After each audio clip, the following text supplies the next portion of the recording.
সাদা ওই যে কোথায় বুড়ো থাকে সে নাকি রোজ খাবার সময় হাত দিয়ে ভাত মাখে। শুনছি নাকি খিদেও পায় সারাদিন না খেলে। চক্ষু নাকি আপনি বোঝে ঘুমটি তেমন পেরে। চলতে গেলে ঠ্যাং নাকি তার ভুঁয়ের পরে ঠেকে। কান দিয়ে সব শোনে নাকি চোখ দিয়ে সব দেখে। শোয়ে নাকি সে মুন্ডুটাকে শিয়র পানে দিয়ে। হয় কি না হয় সত্যি মিথ্যা চল না দেখি গিয়ে। মাসি গো মাসি পাচ্ছে হাসি নিম গাছেতে হচ্ছে শীত। হাতির মাথায় ব্যাঙের ছাতা কাকের বাসায় বকের ডিম। বলতো কি ভাই হুগলি গেলুম বলছি তোমার চুপি চুপি।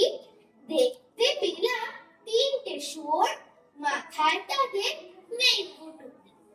কহ ভাই কহ রে একা চোরা শহরে বুদ্ধিরা কেন কেউ আলু ভাতে খায় না।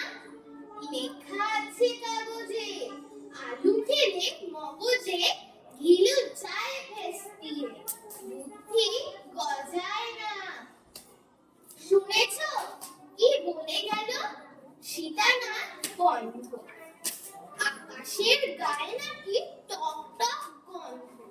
টক টক থাকে না তো হলে পরে বৃষ্টি। তখন দেখেছি যেটে একেবারে মিষ্টি। নমস্কার। প্রিয় নেতাজি। প্রিয় নেতাজি, অনেকদিন ধরে তোমাকে চিঠি লিখব ভাবছিলাম, কিছুতেই আর হয়ে উঠছিল না। আজ কোনো একটা ঘটনার নিরিখে তোমাকে চিঠি লিখতে বসলাম। ছেলেবেলায় আমাদের দোতলার ড্রয়িং রুমে তোমার ছবি। জন্মদিনে পেতাম বই সেখানেও বাবার গল্পে তোমার বীরত্ব। দেখতে দেখতে শুনতে শুনতে ক্রমে আমিও তোমার ভক্ত। বাবা বলতেন ইন্ডিয়ার আর একজন নেতাজির দরকার ছিল। মা গাইতেন বীর সুভাষে মহান দেশ। দাদু বলতেন ছেলেটাকে ওরা শেষ করে দিল। ঠাম্মার চোখে তখন আঁচল লেখো। এসবের মধ্যে বড় হয়ে ওঠা আমিও তেমন একটা ঘরের মধ্যে ভাবতাম পারতে, তুমি সব পারতে যদি আর একবার আমাদের মধ্যে তোমাকে পেতাম। আজ উত্তর চল্লিশেও আমার একই ঘর তুমি পারতে। কেননা দেশের মাটিতে দেশপ্রেমের মতো জোরালো একটা ছাপনি দেবার ক্ষমতা তখন আর কারোর ছিল না। এখনো আছে কি তোমার হারিয়ে যাবার পর দেশে কত কমিশন বসেছে। ভারতের পূর্ব পশ্চিম উত্তর দক্ষিণে কোন বীর কোন সন্ত কোন দয়ালু বৃদ্ধকে দেখে ভুল করেছে সবাই ছুটে গেছে তুমি মনে করে। ফিরেছে মাথা নেড়ে তবু তোমাকে পাবার আশায় বুক বেঁধেছে। তুমি তো শুধু বসুবাড়ি নও, গোটা ভারতবর্ষের মণিকোঠার হীরক, যার আলোর শুদ্ধতা কালোকে সাদা করতে পারে। এই বিশ্বাসে সবাই ভর করে ভেবেছিল তুমি আসবে আসবেই, কিন্তু এলে না। কেটে গেল অনেকগুলো বছর, পেরিয়ে এলাম জীবনের অনেক গলি খুঁজে। তুমি এখন বিমানবন্দরে, সভা সমিতিতে, রিসার্চ ব্যুরোতে, এমনকি ছেলের নামকরণেও শুধু হৃদয় যেন তুলা দেয় না। জানো তোমার জন্মদিনটা এখন সবাই ছুটির দিন বলে আয় বাইরের সুর উপভোগ করে।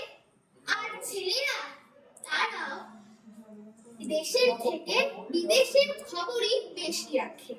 আর মেয়েরা, তারাও স্বাধীনতার ভেলায় চড়ে হতচকিত। শুধু মাটিটা কাঁদে, সেই কান্না যেন ভূমিকম্প, খরা, এই নীল বন্যা হয়ে চারিদিক ভাসিয়ে দেয়। এখনো অভিমান করে শুয়ে থাকবে রেনকোজিতে? আজ যখন ঘাড়ের উপর AK-47 এর নিঃশ্বাস, রক্তের হরিখেলা, ধর্মের জিগিরে, তখন শোনাও সেই আওয়াজ, আমি সুভাষ বলছি। মেয়েটা দৌড়ে এসে বলবে, মা, মা, দেখো উনি আসছে। পাশের বাড়ি মেসোমশাই ডাকবেন জানালা দিয়ে, বৌমা, আমি বলিনি উনি ফিরে আসবেন? খোলা জানালার ধারে দাঁড়াবেন মায়েরা, তাদের ডান হাতে শঙ্খ, বাঁ চোখে জল। নদী হবে উত্তাল, নৌকা বেশ সামাল, পড়াল মাঝিও চেঁচাবে, উনি আসতেছে। সবুজ মাঠে শিশুদের হাতে পতাকার দোলা, উনি আসছে, উনি আসছে, উনি ফিরে আসছে। তোমার হারিয়ে যাওয়া জন্মদিনের ভেতর থেকে উঠে আসুক আর একটা দেশে।